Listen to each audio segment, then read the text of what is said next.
Hello बच्चों, students. For today's topic is law of conservation of momentum. Conservation क्या होता है? कंजर्वेशन होता है किसी भी चीज़ का बचाव करना, किसी भी चीज़ को बचा के रखना। और मोमेंटम पता है आपको, मोमेंटम किसी भी बॉडी का क्या होता है? It is the product of its mass and velocity.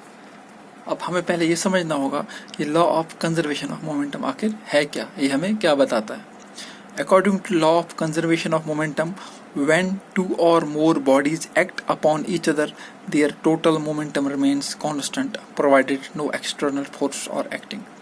इसके मुताबिक according to law of conservation of momentum, जब दो या दो से ज़्यादा बॉडीज एक्ट करते हैं अपॉन each other, उनका जो टोटल मोमेंटम होता है वो कांस्टेंट रहता है, प्रोवाइडेड बशर्ते कोई एक्सटर्नल फोर्स उन पर एक्ट ना करे। हम ऐसा भी कह सकते हैं मोमेंटम इज़ नेवर क्रिएटेड और डिस्ट्रॉयड। ना तो मोमेंटम को कभी क्रिएट किया जा सकता है और ना ही कभी डिस्ट्रॉय किया जा सकता है। यही लॉ अगर हम अप्लाई करें for collision of to bodies, for collision between two bodies, यही वाला लॉ अगर हम अप्लाई करें तब क्या होता है? यही वाला law of conservation of momentum अगर हम अप्लाई करें दो बॉडीज़ के लिए विच आर कोलाइडिंग, तो क्या होता है? उनका जो टोटल मोमेंटम कोलिजन से पहले होता है वो बराबर रहता है टोटल मोमेंटम आफ्टर कोलिजन। इसका मतलब ये है उन दोनों बॉडीज़ का मिला के जो मोमेंटम होगा ना, कोलिजन से पहले जितना उनका मोमेंटम होगा वो उतना ही रहेगा कोलिजन के बाद भी, दो बॉडीज़ की अगर आप बात करते हैं। तो यहाँ पे भी यही बात हो उठी ना कि मतलब ये कंजर्व रहता है, एक जैसा रहता है, ना बढ़ता है ना घटता है। जितना मोमेंटम उनका कोलिजन से पहले होगा उनका उतना ही मोमेंटम कोलिजन के बाद ही रहेगा। इसी को थोड़ा और समझने के लिए हम कंसिडर करते हैं दो बॉडीज़ ए और बी। मान ले ए का मास m1 के बराबर होगा और बी का मास m2 के बराबर होगा। ये क्या करते हैं? ये कोलाइड करते हैं मान लीजिए एक दूसरे के साथ, और एक फोर्स इन पे जो एक्ट करते हैं वो फोर्स वही फोर्स होंगे जो ए एंड बी आपस में एक दूसरे पे एक्सर्ट करेंगे। मान लीजिए u1 और v1 इनिशियल और फाइनल वेलोसिटी हैं पार्टिकल ए के, और वैसे ही u2 और v2 initial and final velocity होगी पार्टिकल बी की। तो मान लीजिए कांटेक्ट में रहते हैं टाइम t के लिए, तो क्या होता है? इनका चेंज इन मोमेंटम ऑफ ए क्या होगा? m1 v1 minus m1 u1। ए का मास क्या है? m1 के बराबर, ठीक है, और इसकी फाइनल वेलोसिटी क्या थी? v1, तो इसका फाइनल मोमेंटम क्या बना? m1 into v1। वैसे मास इसका सेम है m1 और इसकी जो इनिशियल वेलोसिटी थी u1, तो इसका जो इनिशियल मोमेंटम होगा that will be m1 u1। और आपको पता ही है चेंज इन मोमेंटम क्या होता है? Final momentum minus initial momentum. तो change in momentum for A क्या होगा? m1 v1 minus m1 u1। वैसे ही उसी तरीके से हम इसको ऐसे लिख सकते हैं, m1 को कॉमन निकालेंगे, ब्रैकेट में रखेंगे v1 माइनस u1। ये हमारी इक्वेशन पहली होगी। इसी तरीके से change in momentum of B, ये होगा m2 v2 minus m2 u2। ऐसा क्यों? पार्टिकल बी का जो मास है वो m2 के बराबर है, इसकी जो फाइनल वेलोसिटी है वो v2 के बराबर हमने ली, तो इसका जो फाइनल मोमेंटम होगा that will be m2 v2। वैसे ही इसका जो इनिशियल वेलोसिटी हमने लिया था u2 के बराबर, तो इसका जो इनिशियल मोमेंटम होगा that will be m2 u2। और आपको ये पता ही है चेंज इन मोमेंटम किसी भी बॉडी का जब आप निकालते हो तो आप क्या करते हो? फाइनल मोमेंटम उसका माइनस करते हो उसका इनिशियल मोमेंटम। इसका फाइनल मोमेंटम क्या बना? m2 v2, और इसका इनिशियल मोमेंटम था m2 v2। तो इसको हम ऐसे लिख सकते हैं, m2 को कॉमन निकाल के ब्रैकेट में हम रख सकते हैं v2 minus u2। I hope कि आपको यहाँ तक भी समझ आ गया होगा। और इसका हम नाम रखेंगे equation 2। During the collision, let A exerts a force equal to FBA on B। मान लीजिए कोलिजन के दौरान जो पार्टिकल A है ये एक फोर्स एक्सर्ट करता है, वो किसके बराबर होगा? FBA। किस पे एक्सर्ट करेगा? B पर। मतलब A फोर्स एक्सर्ट कर रहा है B पर, और फोर्स किसके बराबर होगा? FBA। वैसे ही और जो B है ये exerts a force equal to FAB on A।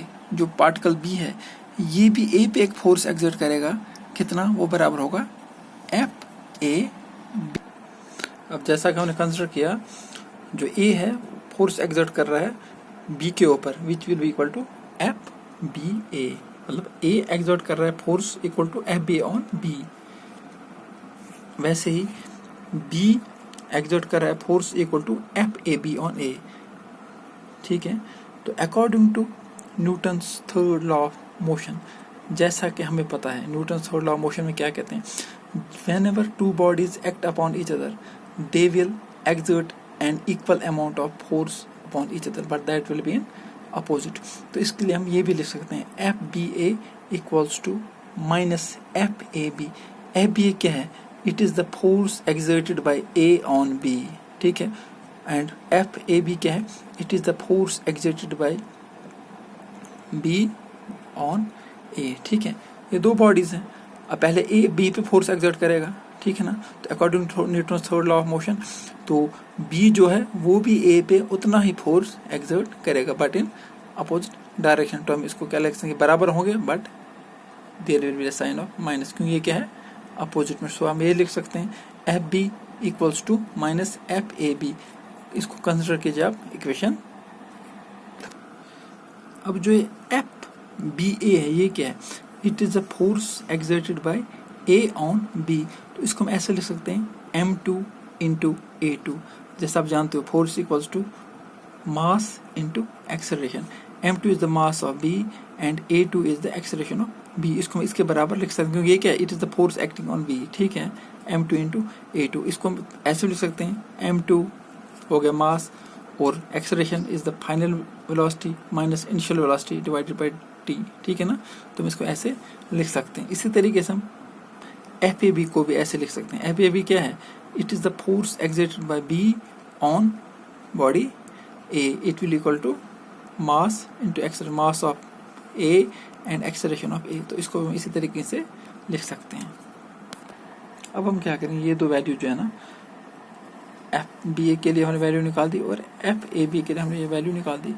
इसी वैल्यूज को हम पुट करेंगे इक्वेशन थर्ड में, जो इक्वेशन आपके पास ये है। ठीक है, तो क्या बनेगा, हमें क्या मिलेगा, हमें ये मिलेगा m2 into v2 minus u2 divided by T equals to minus m1 v1 minus u1 divided by T. अब हम क्या करेंगे, कैंसिल करेंगे t को दोनों साइड से, हमें क्या मिलेगा m2 v2 minus m2 u2। ठीक है, equals to m1 v1 minus one plus हो गया m1 u1। तो इसको जब हम रीअरेंज करेंगे तो हमें मिलेगा m1 u1 plus m2 u2 which will be equal to m1 v1 plus m2 v2। तो इसको आप रखेंगे, ये जो है m1 u1 plus m2 u2 equals to m1 v1 plus m2 u2, ये होगी आपकी इक्वेशन फोर्थ। अब m1 u1 plus m2 u2 represent the total momentum of particles a and b before collision. m1 u1 क्या है, ये initial momentum, ये मतलब initial नहीं, हम कह सकते हैं कोलिजन से पहले का मोमेंटम है किसका, दोनों का, a और b का मिला के m1 u1 plus m2 u2, इनका कोई मोमेंटम है कोलिजन से पहले का। ठीक है, और कोलिजन के बाद का जो मोमेंटम होगा m1 v1 plus m2 u2, ये रिप्रेजेंट करता है total moment of particles after collision. तो दिस मीन्स दैट जो टोटल मोमेंटम बिफोर कोलिजन किसके बराबर होता है, टोटल मोमेंटम आफ्टर कोलिजन, जैसे आपको मिला यहाँ पे। तो इक्वेशन 4 जो है, जो हमें क्या है m1 u1 plus m2 u2 equals to m1 v1 plus m2 u2 is known as the law of conservation of momentum. Last में आपको क्या मिला, जो उसका टोटल मोमेंटम होता है कोलिजन से पहले का, it will be equal to total momentum collision के बाद। m1 u1 क्या प्लस, देखिए m1 u1 ये मोमेंटम था a का, कोलिजन से पहले की बात करते हैं, और m2 v2 u2 कोलिजन किसका मोमेंटम था, b का, कोलिजन से पहले का, और कोलिजन के बाद इनका मोमेंटम क्या बनता है m1 v1 plus m2 u2। Last में आपको ये मिला कि इनका जो मोमेंटम है पार्टिकल्स a और b का, जितना मोमेंटम इनका कोलिजन से पहले का था उतना ही कोलिजन के बाद भी रहा। तो इसी तरीके से हमारे प्रूफ हो गया कि law of conservation of momentum ये क्या बोलता है, जो टोटल मोमेंटम कोलिजन से पहले होगा वो कोलिजन के बाद भी सेम रहेगा। Okay, thank you.